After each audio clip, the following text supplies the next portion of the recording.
In this video, I would like to continue the study that I've been doing of Christ in the Old Testament, Christ in the Psalms, seen through the New Testament. And we are now looking at Psalm 40, which we might entitle, Christ Fulfills the Sacrificial System. The next messianic psalm is Psalm 40, as we're looking at the Psalms. We've seen Psalm 2, Psalm 8, 16, 23, and now 40. Psalm 40 is a prayer of thanksgiving to the Lord for deliverance. And it's in the midst of the prayer that the psalmist says these words: "You do not want sacrifice and meal offerings. You have no delight in them. Ascent offerings and sin offerings you have not asked for." Then I said, "Behold, I have come.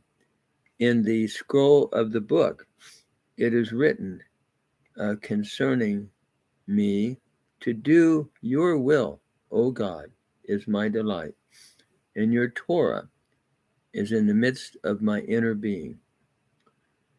This great text is saying that God does not just want religious exercise.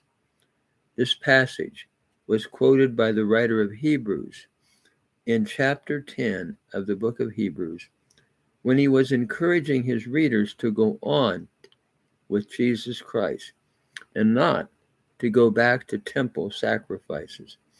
When he comes to verse 5, the writer of Hebrews 10, quoting Christ's coming into the world, the incarnation, says, "Sacrifice and offerings you have not desired, but a body you prepared for me."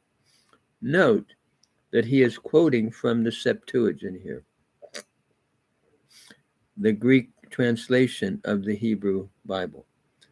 Instead of the Hebrew reading, "My ears you have pierced," in Psalm 40, verse 6, it seems to me that the Septuagint, following a freer translation, understands that the body of the psalmist is given to the Lord in proper worship and service. So, quoting from the text, the writer of Hebrews writes that Jesus presents his body in the incarnation.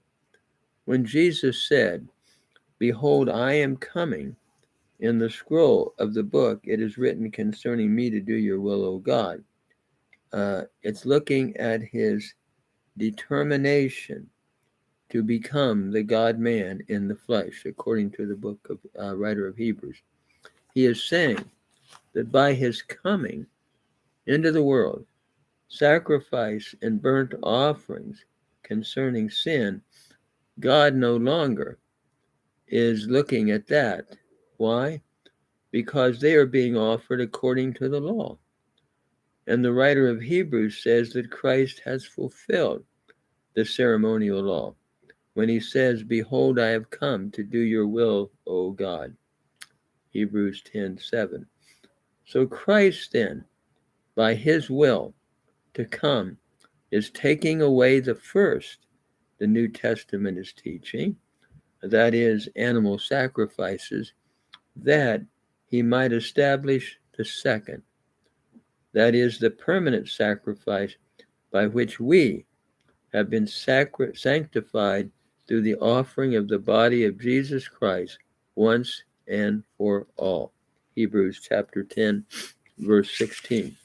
Notice that the writer of Hebrews is giving to the text, by the inspiration of the Holy Spirit, an application to the final sacrifice of Christ.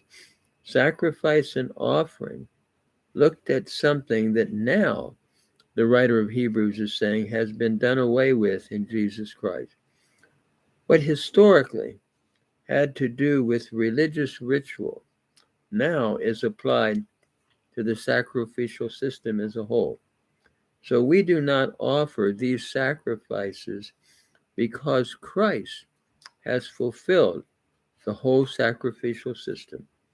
This, I believe, is the application of Psalm 40 via the teaching of the book of Hebrews.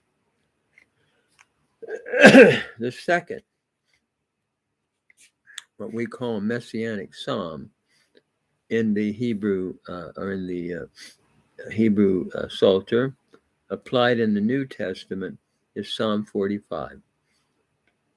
It is looking at Christ's divinity. It reads in Psalm 45, we have the marriage of a king. And it is significant in the midst of this marriage that the king is referred to as Elohim, God. The text reads, your throne, O Elohim, O God, is forever and ever. The scepter of righteousness is the scepter of your kingdom, where you have hated iniquity and wickedness.